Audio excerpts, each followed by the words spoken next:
Why don't we continue with Mr. Lloyd. Okay.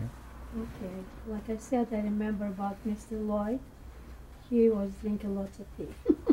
Being typical Englishman, lots of tea. He stayed with us for a couple or several days, not too long. And they moved him somewhere else, another family. And I don't know what happened to him. He was from Liverpool, I remember that. Now, with that shoemaker, with that, the boat that was smuggling people, you had to pay for it, I mean, somebody was making money over that.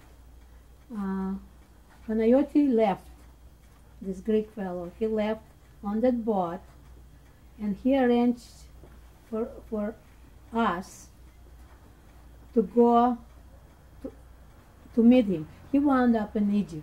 People would go to Turkey, and eventually they wound up in Egypt. Now, we're supposed to go on that boat too, my mom, and she arranged everything, and it was, everything was already, we were supposed to go. And we hear a knock during daytime, it was like within a couple days we were ready to go, which was very dangerous because if they would catch you, they would kill you. Knock at the door during daytime. We opened the door. Our apartment in Greece was, they have like a yards, like with tile and flowers. The yards were like a game room. Very pretty, and there was a big stairway where another family lived there, and we were lots of rooms were in the yard, not facing the yard, but they were like different families. Like me and my mom, we lived in one room, and some other family with her son lived, refugees, from Russia. But there was a Greek family living on upstairs. When we opened the door... Before did people know you were Jewish? Yeah. They knew that we were Jewish, but the people that were with us, but the rest of it, nobody was actually in Greece before the war. Nobody cared too much, because Jewish, they just look like Greeks, Greek Jews, they look like Greeks. They're not very typical, like whatever, if you call it typical, They were just talked Greek, and the language was not even Yiddish, it was Spanish. Greek Jews, they talk Spanish. Were there any other precautions taken? Anybody change their name or their identity? When the Germans came, and we were worried about that shoemaker. My mom had nightmares about him.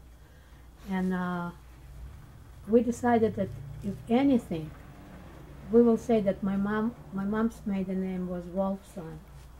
And we decided before, that it will be Wolfskaya. In case, just in case. So we just, somehow, I don't know, my mom we didn't trust it. It was like a bad feeling. And when Germans knocked at the door, somebody knocked at the door, we opened, and there were two German officers with guns, with uniforms, and were looking for the Jews, Zilberman. So I took off and started running upstairs on those steps, way upstairs. Of course, I had to come down. And they took us, okay? Just like we were, and they took us in a car, and I remember it was already evening, and it was very beautiful. The Greece, life is mostly outside in Greece, at night, and it was so pretty. And I was crying and thinking that that was the end of us, that's the end. And they brought us to Gestapo and separated me and my mom. They were asking questions, but we were like prepared, my mom is Volster. And Zilberman, we were saying that that was German. It was not Jewish, it was German. We were denying. We were like preparing ourselves, okay? And I was crying, and one of the Germans that took us, he says, "Don't cry, you will be with your mom." He was pretty nice, we were not like beaten up there. So from there, they took us together to that Emberichia. We came to Emberichia, and Emberichia is the name a of jail, Mhm. run by the nuns, Greek nuns. Do you remember what year this was, when this was happening? I was in 43. Now don't ask, I'm screaming all the time. Meanwhile, I did lots of screaming. I don't know why they put me and my mom isolation in like the prisoners over there. They would walk, there's a yard. They were walking there. But somehow I don't know why they put me and my mom underneath. Our windows were like little, like way on a ceiling, and people would walk around from the prisoners would look and say, "Why are you there?" It's like we were ready to be shot or something. Now, one thing I want to tell you before, now when it's coming to me, when we came to Greece, Greek climate did not agree with me, and Greece has lots of mosquitoes and blah blah blah. I was all covered with those bites and could not eat, and I was very nauseated, all the time nauseated. And I remember my mom used to run, especially there were coming boats in Piraeus with the black caviar and red caviar. That's the only thing I could eat. And I still like black caviar and red caviar. And she would run early in the morning and get goat milk for me, because I was losing weight, I was very skinny, all covered with rash from that mosquito bites. So it was horrible. I was so nauseated that I had appendix. They didn't know what it was, nerves. I know now it was nerves, but they were looking for all kinds of illnesses. And they took my appendix out. They thought maybe it's appendix, which, nothing against Greek doctors, but lots of those Greek doctors, now we're talking about 100 years from before, some of them, their diplomas were bought, at that time. So, because for the Greek family to have a doctor, whole family would sacrifice and do, it was a big deal for them. So the doctors were not very good, but I don't know why, they couldn't find the cause, and I had my appendix taken in the efforts. Now, my mom was feeding me and everything at, why am I saying this? Oh, okay. When they took us to that isolating thing, now they brought us food, and I am, of course, cannot eat, and my mom was trying to tell me, now it has to be, I cannot take care of you, I can't get you caviar, I cannot get you, you have to eat to survive, And I remember it was horrible just looking at that food, it was like, but I was forcing myself that I decided that I have to eat, otherwise that's it, I will die in a jail. And I tell you what cured me, concentration camp. I was not nauseated too much after that, It's like it was all in my mind. Now we are sitting in that isolated room for about a couple days, and nobody knows. I mean, we don't know what happened, you know, and nobody knows. And the German officer, one of them, they came and brought somebody else, and he asked one of the nuns what happened with the mother and daughter, you know, the daughter that always was screaming too much. And she says that they are sitting in in isolation. And he says, why?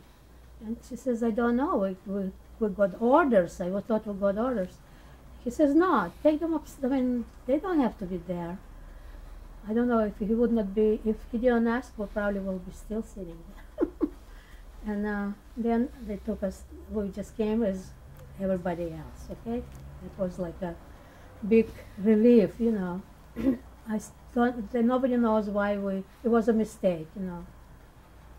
So we were in Ambirikia for about 4 weeks to a month. I don't remember exactly. From then, they took us to Camp Haidari. We came,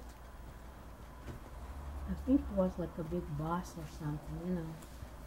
And at Camp Haidari was a very, very horrible camp. Now, it was a hostage camp.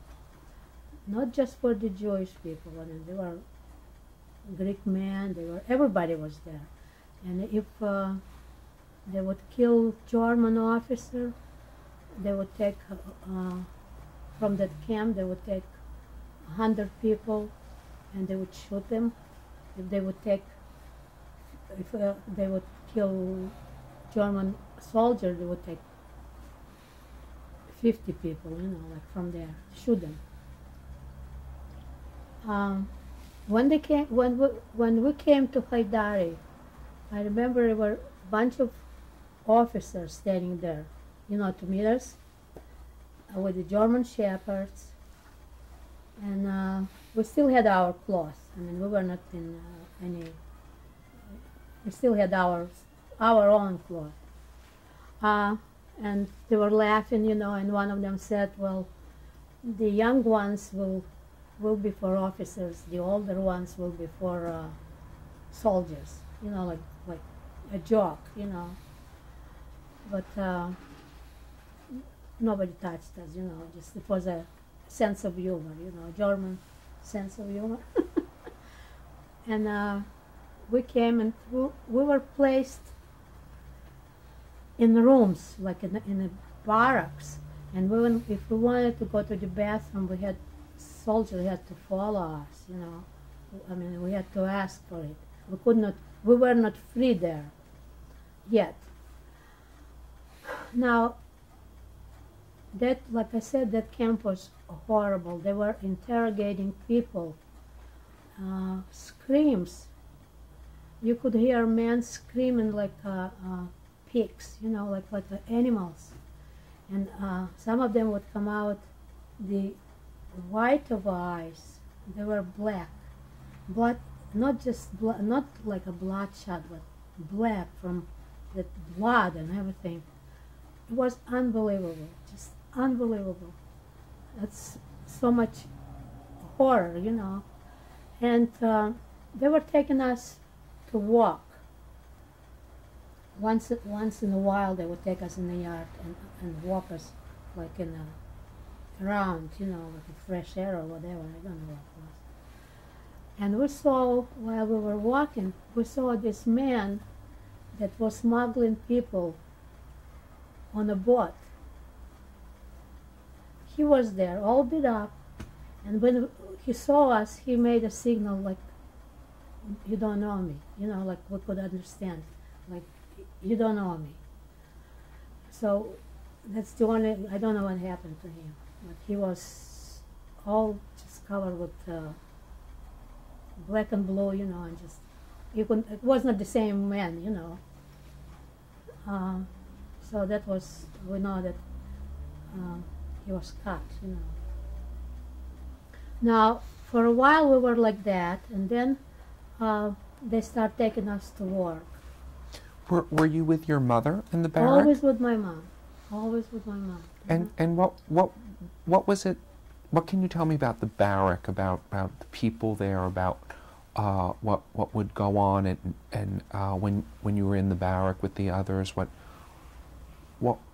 can you tell me about it? Well, while we were, after when they picked us up to work, you know, it became, there was, I mean, I guess people would have to survive, and there's always life no matter where, you know. I mean, we were talking, and we were young girls, you know, and dreaming, and, you know, talking about guys or whatever people talk, you know, and dreaming of being liberated, and sometimes singing, you know, like sometimes crying. That was in Greece. And when they picked us up to work, they picked me for to work for one officer. I told you that his name was Richard Weiss. Now, he was horrible with the prisoners, screaming and pushing and screaming, and all of you could hear him, and they call him Kashkalakis. I told you that he had that, I don't remember his face, but he was officer with that uniform, you know, SS uniform. Very noisy guy. I mean, all you hear him, people, prisoners hated him. Now, what did they call him? Kashkalakis. And that referred to? Like a scarf or whatever. I'm pretty sure that's what it meant, you know. And to me, because I knew him, you know, like working in his room and knowing him, what happened when they took us, when they raided us, we had, I remember that, we had a silver spoons, gold-plated set of spoon and forks and all kinds of things. And after I was working at, the girls were cleaning those officers' rooms. Okay, we were assigned to each room. I was with that Richard Weiss, clean his room. My mom was before that. Okay, where do I continue? All right, I will. That officer was pretty good to me, okay, because he knew, like it was one-on-one, you know, it was not like camp. So he would send a soldier, like at night. Of course, for my mom it was horrible, because she always was afraid that I will disappear, you know, they will take me and she will never see me again after losing already my brothers and my father, you know. It was my mom. And but he would send at night the the soldier, and he would have a soup for me, you know. He was trying to feed me and send me back. Never touched me. And one time he heard that I play accordion, and he brought the accordion, and being very grateful, I jumped and wanted to kiss him, thank him, and he says, he pushed me back, and he says, never do that. He says, I'm a man, don't do that. So I was lucky, I guess, I don't know. But he was horrible to other people, horrible. Now, he was from, the people, most of them, they were like Germans descent, but he was from Switzerland. There were Germans, Italians, you know, from Italy. There was one soldier, his name was Piccolo. He was from Italy. He was a little guy. So that's the ones we deal with, you know. The big officers commandants were German. I mean, real from Germany, Gestapo and so on. Do you remember what he did to other prisoners? Beat them up, killing them, you know. I mean, it's everything. I didn't see them kill them, but I saw from a window, I saw people were shot.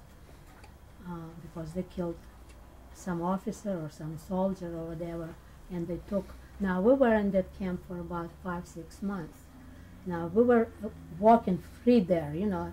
I mean, wires and soldiers there around, but inside in the camp we could. While during daytime we were walking, you know. There was one Commandant Radonsky first in that camp.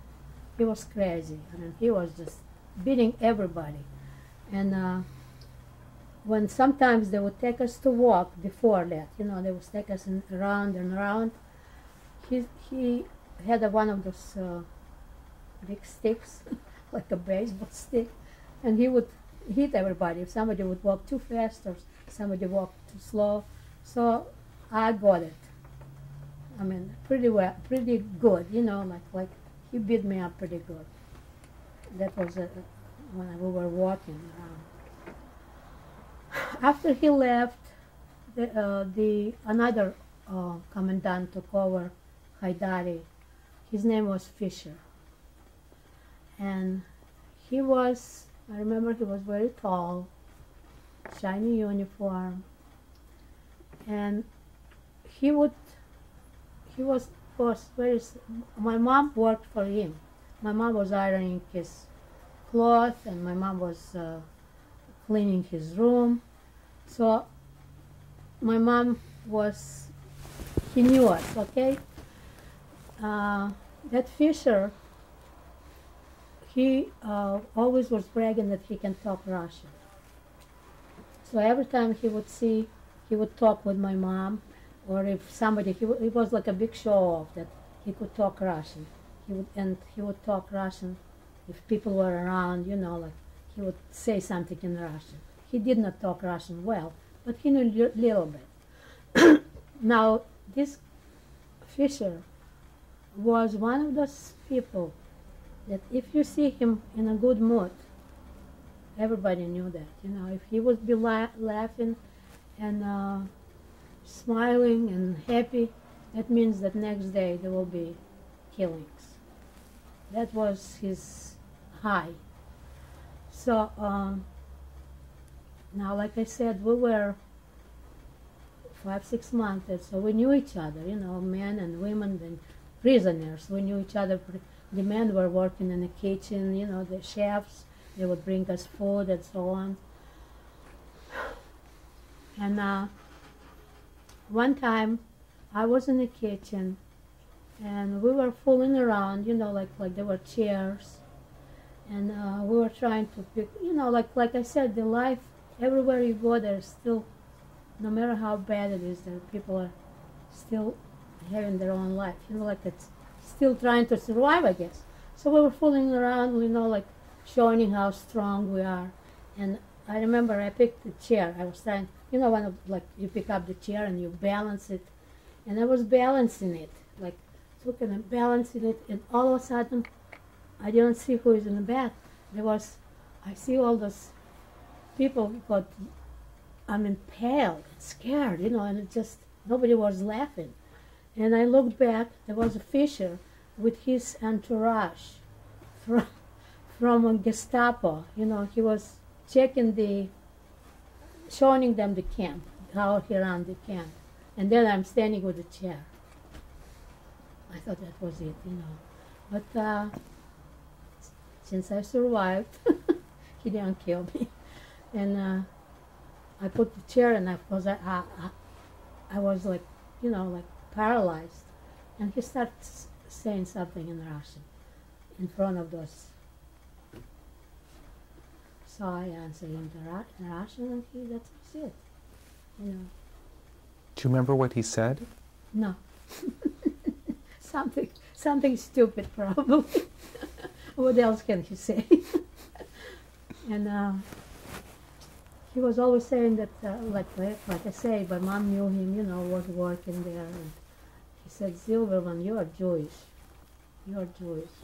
My mom said, no, why not? She said, Fisher could be Jewish too. You know, and he just laughed. Because Fishers could be Jewish. There are lots of Jewish Fishers. There was one time some kind of a holiday, a religious holiday, I remember, and they made it for prisoners, you know, like to pray, whatever. It was how nice it is, how nice the Germans are. So they brought big crosses, and we put crosses, and we were standing and praying with my mom, you know, like we still were trying to survive, you know. And one morning, they called whole camp outside, okay? And we were all standing there. And Fisher was standing with a whole bunch of officers, you know, and he says, all the Jewish people step forward. Now,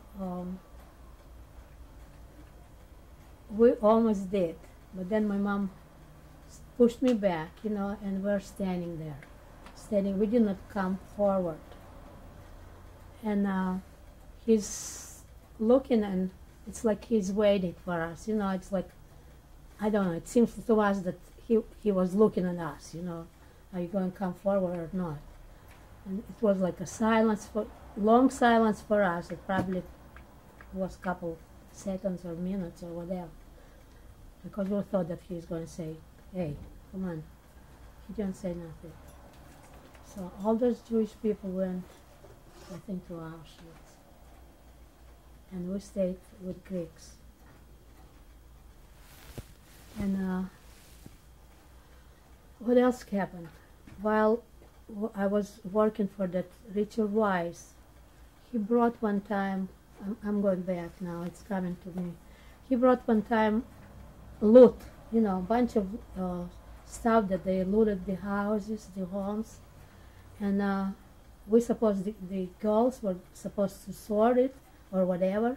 And he was real show off about some set of those spoons, sets of knives and spoons and forks, which were ours, which were my mom's, from my house, from my household. And he said, "Aren't those beautiful? Aren't those beautiful?" I did not say anything. I guess maybe too embarrassed for him, you know. You know, I said, yeah, they are very pretty, you know, just beautiful. There were lots of beautiful stuff there. But I remember it was our set. How old were you at that time? I was about 12.